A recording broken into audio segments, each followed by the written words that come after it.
Back to the channel. If you're new to the channel, welcome to the channel. Just got back from the local car boot sale and picked up this for 15 quid. ERG even, Yamaha 1-to-1 guitar. It's got a few problems.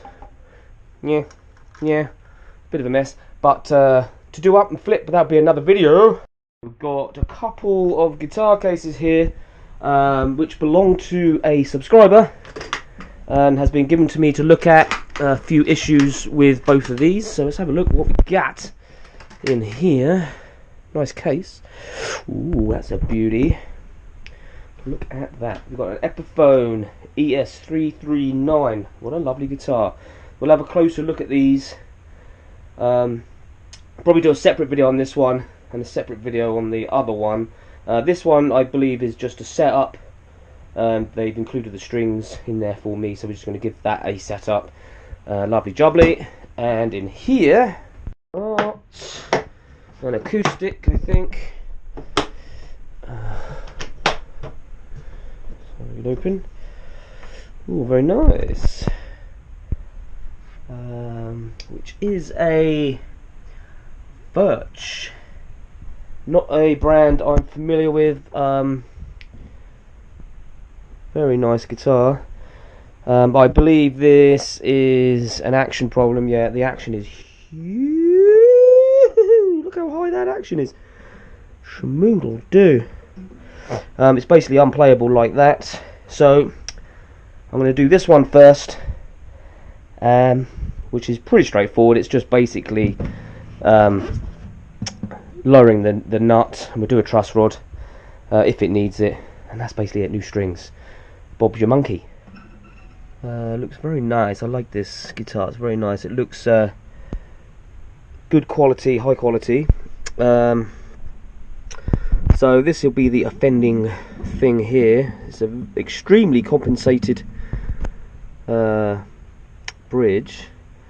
This is a normal kind you'd find, but it's compensated on the B and E. But yeah.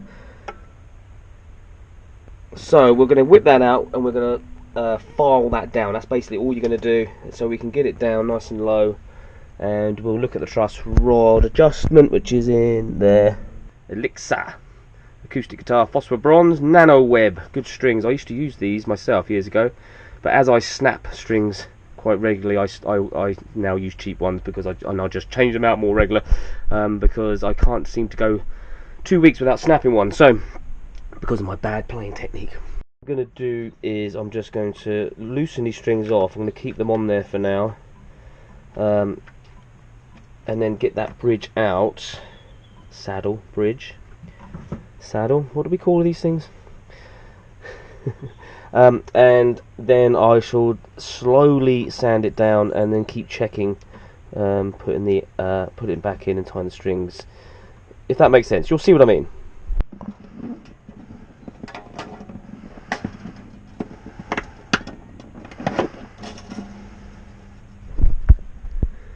And there you have it. There's a big old chunky sort of bone composite. I don't think it is bone. It's like a I don't know what that is. Oh, it might be bone. I don't know. But either way, we're going to have to take quite a lot off this, I think. And the way I'm going to do that is simply, I'm going to probably draw a line across it,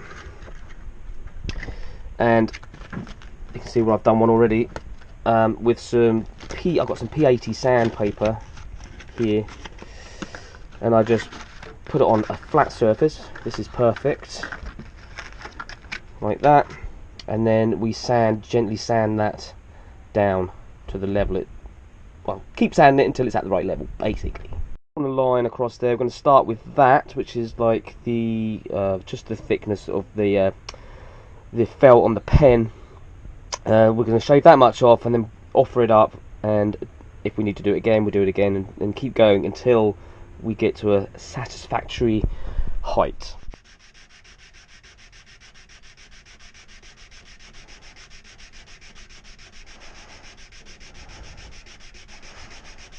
And it so the pen is basically gone, the line. When you're doing this, if you've never done this before, I always try to keep even pressure on the saddle bridge, whatever you're calling it, and to make sure that you don't sort of go sideways, you know, tilting. Keep checking that it's not sort of like going off at an angle, and that it stays flat, especially if you're having a piezo, or you've got a piezo strip in there, because you want it to be as flat as possible so that you get contact across the piezo. My top tip, my advice for you. Anyway, let's carry on. Yeah, so we can take quite a bit off, so I'm going to come back to you when I have done that, but this is the process I do. So just draw a line, sand it down till the line's gone, draw another line, keep offering it up, making sure that you're not going too low until you get to the point where you are happy with that. And once that's done, we'll just check the truss rod,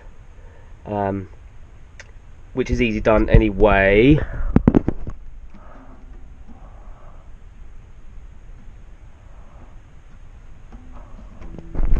Doesn't look too bad, may have a little adjustment, but we'll worry about that later. But we'll get this right down to a comfortable playing level. Done a couple of goes and it is getting a lot better. Still come down quite a bit in my opinion, especially on the lower strings. The higher string is almost there. I'd like to see that a little lower, but a truss rod adjustment will bring it down a little bit more as well. But we've got to be careful that we don't lose the break angle, because when we're strumming, this string could end up sliding about. It needs to have a bit of a break angle on this. I don't know if I want to take that down anymore that side, but definitely towards the bass strings, kind of want to do that, if that makes any sense. So nothing off the where the top E goes, and then gradually just a little bit more as it goes towards the bass E, the bottom E. As I'm sanding it, I'm just going to keep an eye on it, and I'm not going to let that part of the saddle bridge, whatever you're calling it, hit the sandpaper. Put a bit more pressure on this side until that line is gone.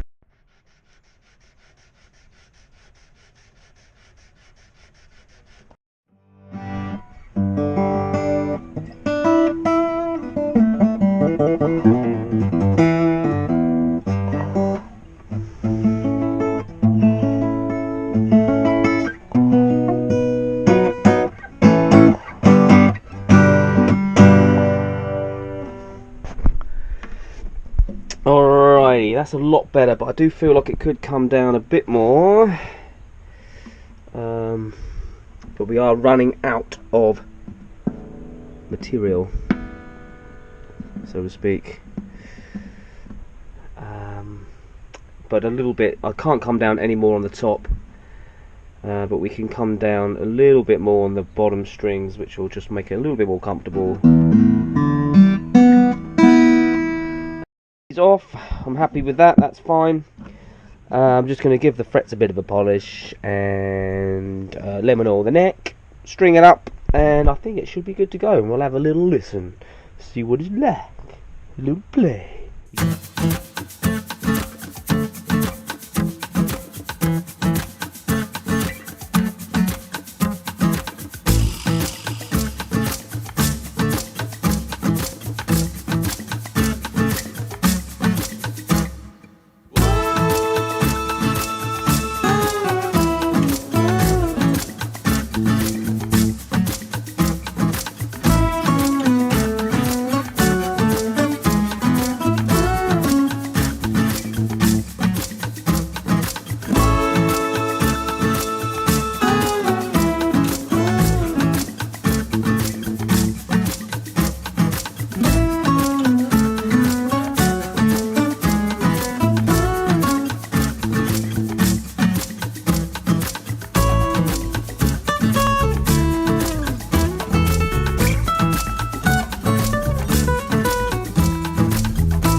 Alrighty then, this might sound a bit strange because I'm using a room mic.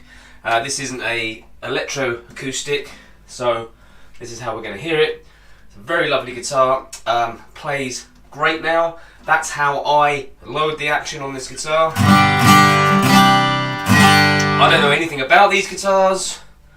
Maybe I should look them up. But if you do, it's a Furch guitar since 1981.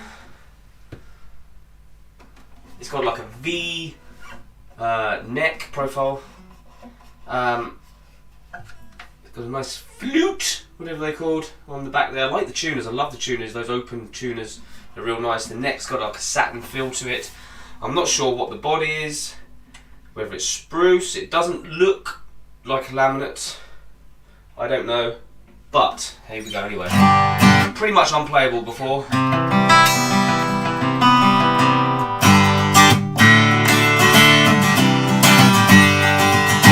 All the way up.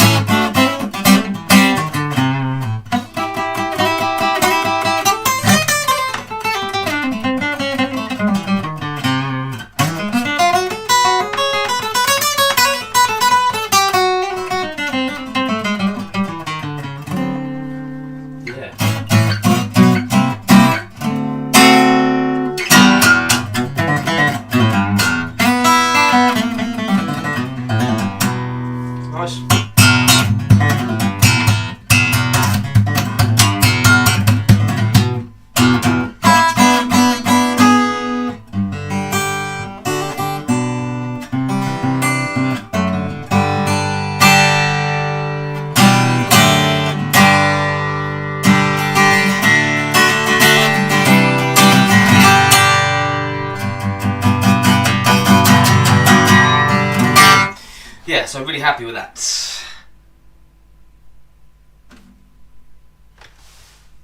So that concludes this video. If you liked it, then hit the like button, hit the subscribe button. We're trying to get to 10,000 subscribers as soon as we can. Please help me do that. And don't forget to follow me on Twitch. And don't forget that we are now doing Hutch Club on YouTube live streams again, like we used to in the old days. We're back. And I promise that it will be better this week than it was last week. I do apologise for last week, but we had problems with the chat, people getting timed out and stuff. It was very, very stressful. But I think I've solved it, so we're going to be good this week. Don't worry. What else to say? Buy some merch. Links in the description. All that stuff. Hope this was helpful for you, this video. I enjoyed making it immensely, and I enjoy being on YouTube and my Hutch Clubbers and all of that kind of thing.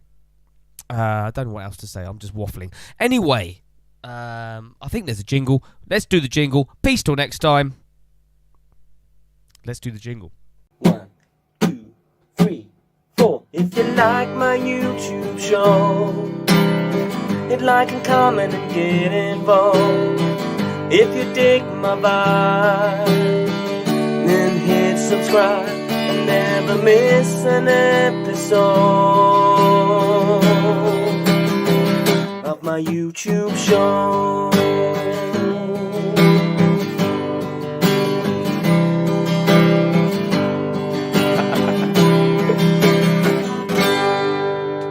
Peace. Till next time.